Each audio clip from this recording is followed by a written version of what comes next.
Jai Hind students, welcome to my physics classes. Students, life is actually the most difficult exam.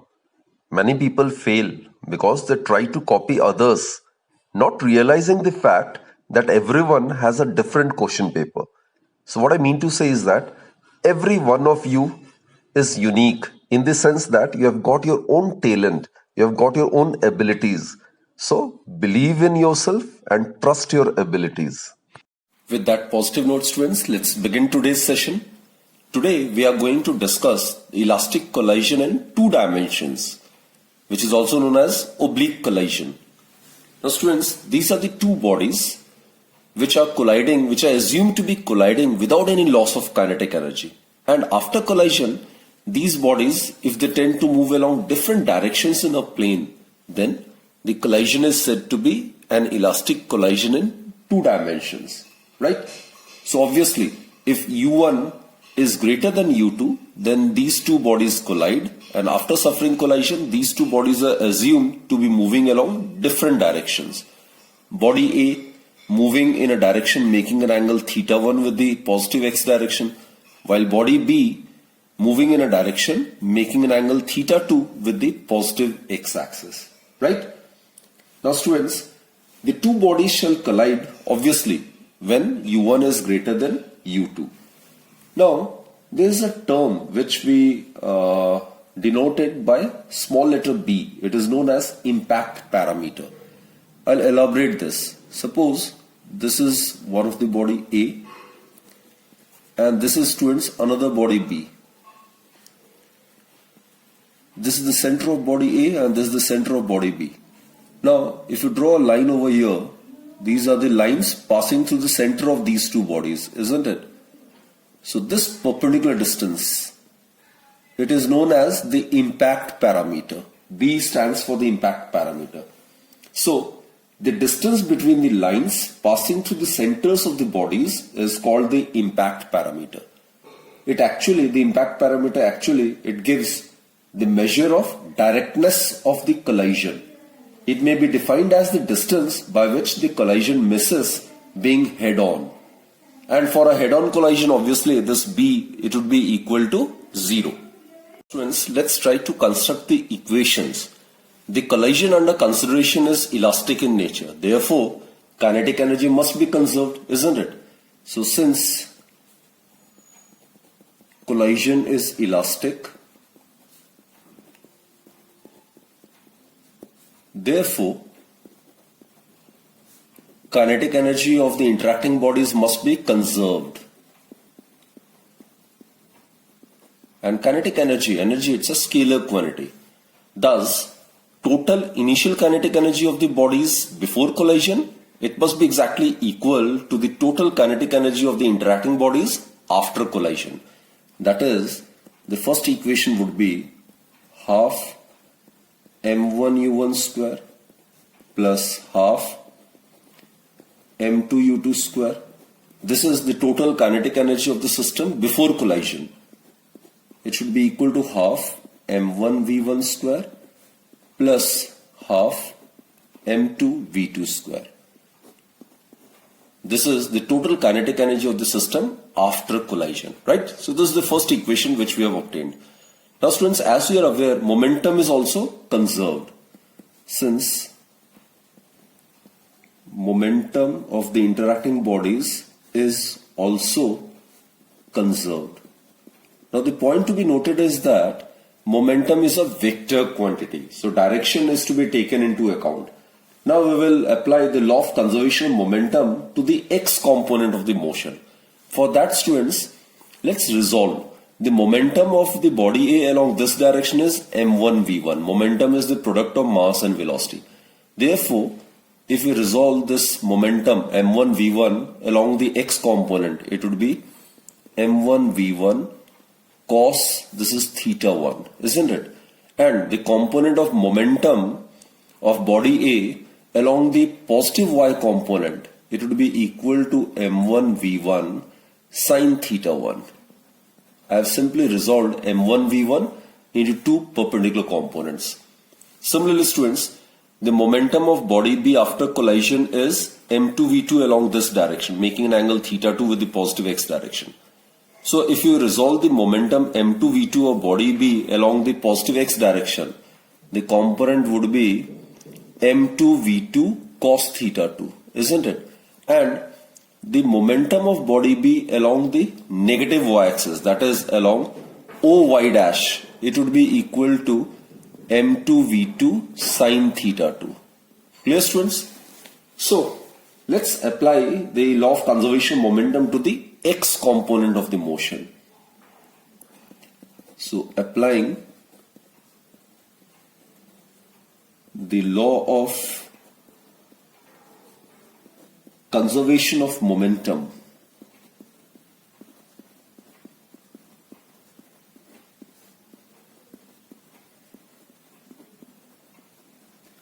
to the x component of the motion.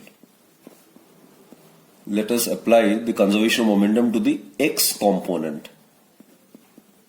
of the motion. Okay, we are considering this direction. This is the x component of the motion, isn't it? So before collision, what is the momentum of body A along the x direction? It is m1 u1, isn't it? What is the momentum of body B before collision along the x direction? It is m2 u2. So this becomes the total momentum of the system before collision along the x direction, right? It should be equal to the final momentum of the system after collision along x direction. So after collision, body A has component of momentum m1 v1 cos θ1 and body B has component m2 v2 cos θ2 along the x direction. So it should be equal to m1 v1 cos θ1 plus m2 v2 cos θ2. So this is the second equation, students. Now let's consider the y component of motion, right? Let us consider for y component, let's apply the law of conservation of momentum to the y component of the motion.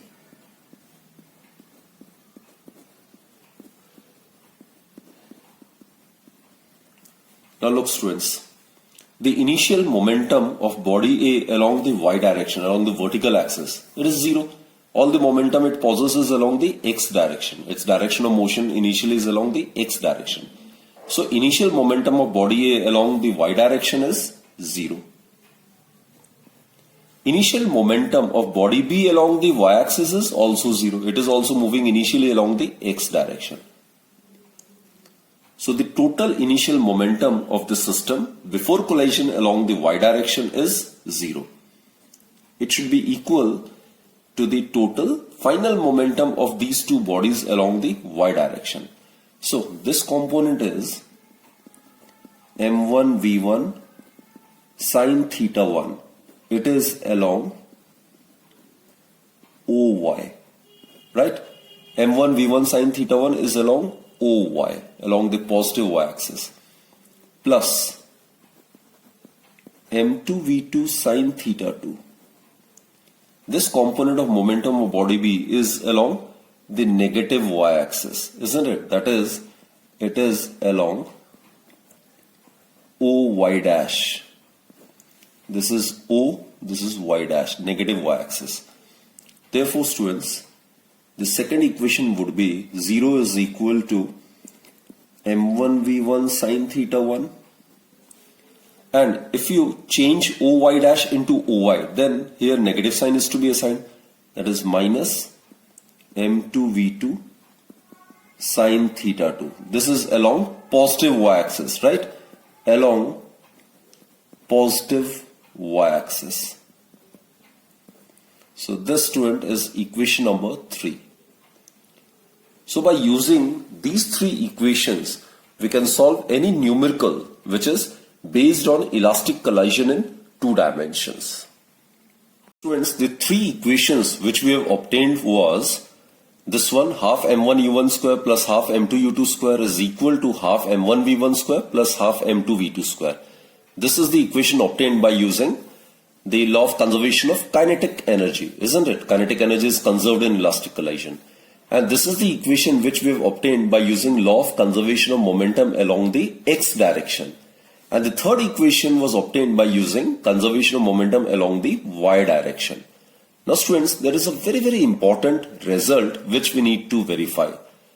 We are going to prove that if a body collides with the target body at rest and if the two bodies are of equal masses, then the two bodies after collision tend to move at right angles to each other after collision. That is, the angle which they make with each other after collision is 90 degree. So what we are going to prove that theta 1 plus theta 2 is equal to 90 degree. This is what we are going to prove. It's a very important result. So let's try to verify this fact. Again, I'm repeating students, what we are going to mathematically verify is that if the two bodies are of equal masses and if a body A hits body B which is at rest, then after suffering collision, the angle between the direction of motion of these two bodies would be 90 degree. Here theta 1 is considered to be the direction of motion of body A with respect to x-axis, and theta 2 is the angle which the direction of motion of body B makes with the x-axis. So we are going to prove that theta 1 plus theta 2 is equal to 90 degree. Right students? So these are the three equations which we will be making use of. Now setting m1 is equal to m2 is equal to m, say, because both the bodies must be of equal masses, then only this condition is valid, right? So we have,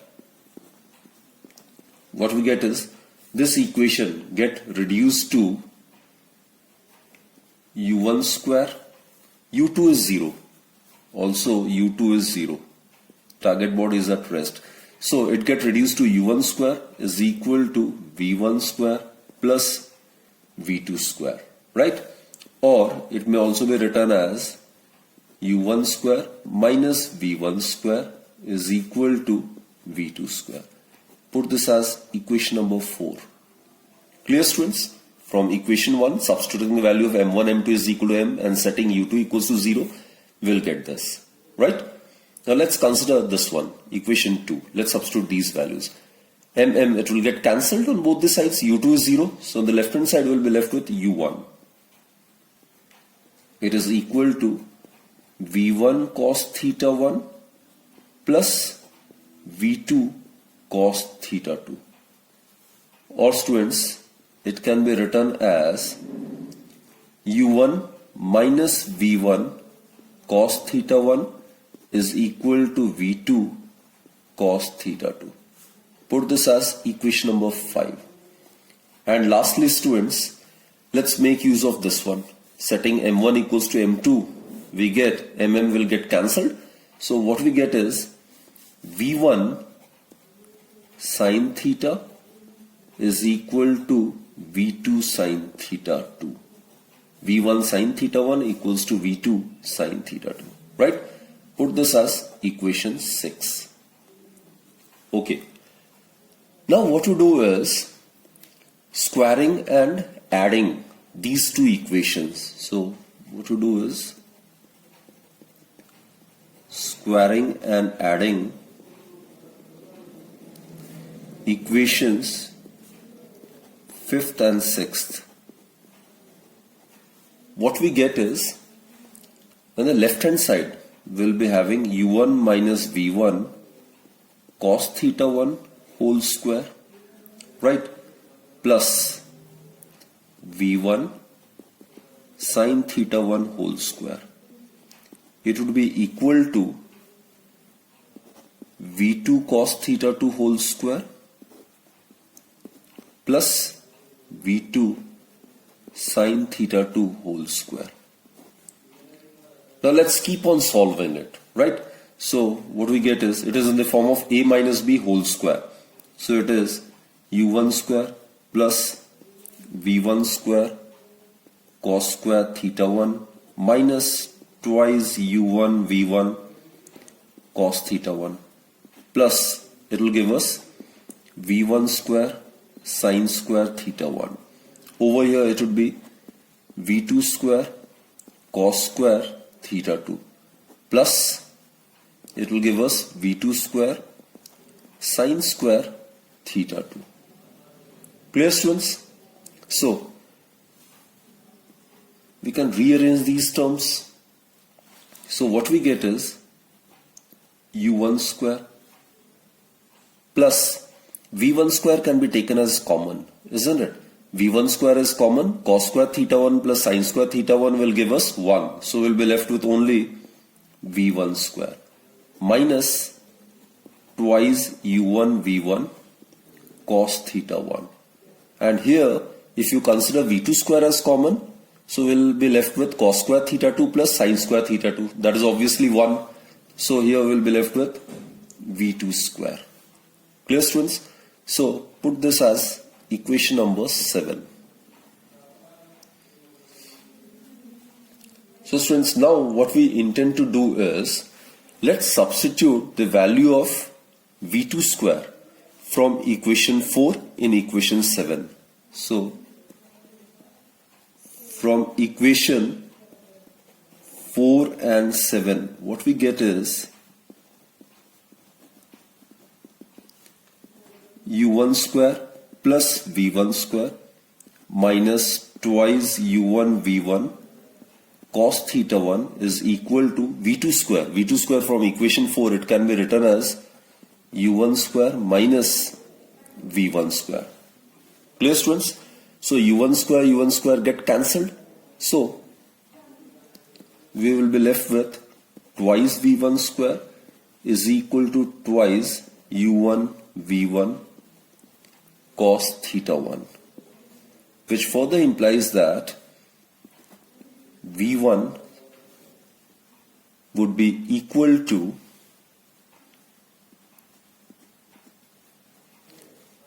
u1 v1 cos theta 1, which further implies that since v1 can't be equal to 0, so v1 would be equal to u1 cos theta 1. Clear, students? Put this as equation number 8. Understood? Now in the last step, what we are going to do is, in this equation, substitute the value of v1 from here, and we can easily obtain the value of v2 from equation 4 and 8. We get, it is u1 square minus v1 square. Substitute this value of v1 over here. It is u1 cos theta 1 whole square. It is equal to v2 square. Isn't it, students?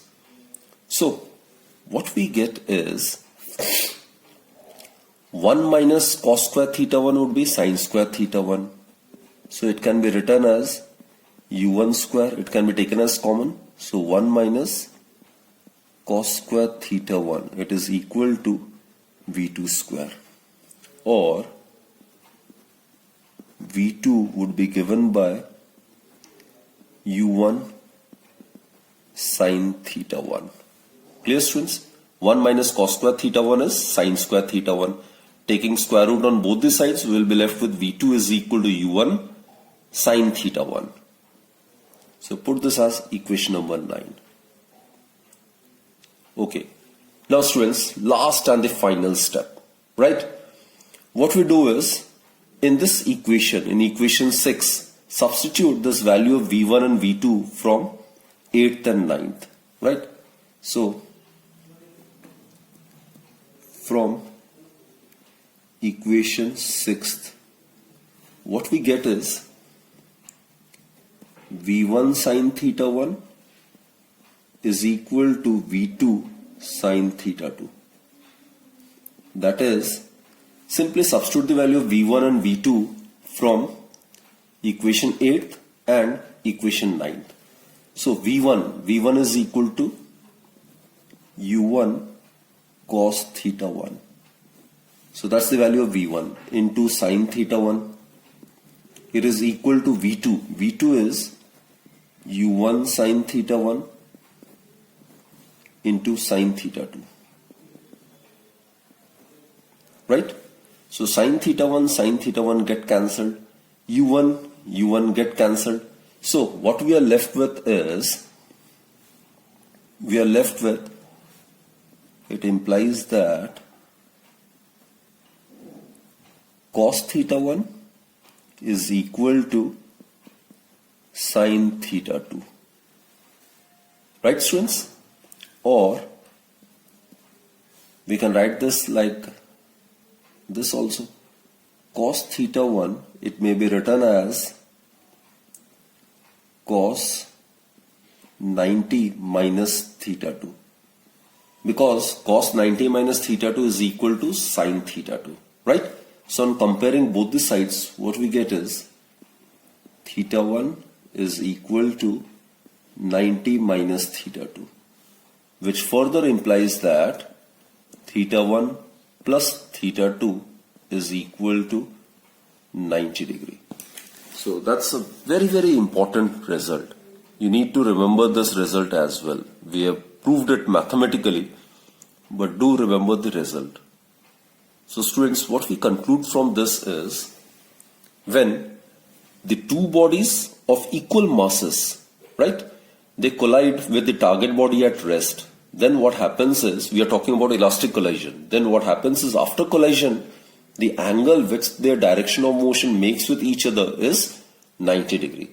That is, if a body collides with the target body of equal mass at rest, then the two bodies move at right angles to each other after the collision. So this is a very, very important article and the result needs to be remembered. So students, that's it for this particular session. Hope you have understood the entire concept and do join me in my next lecture then. Till then, do take very good care of yourself. Keep smiling. Thank you.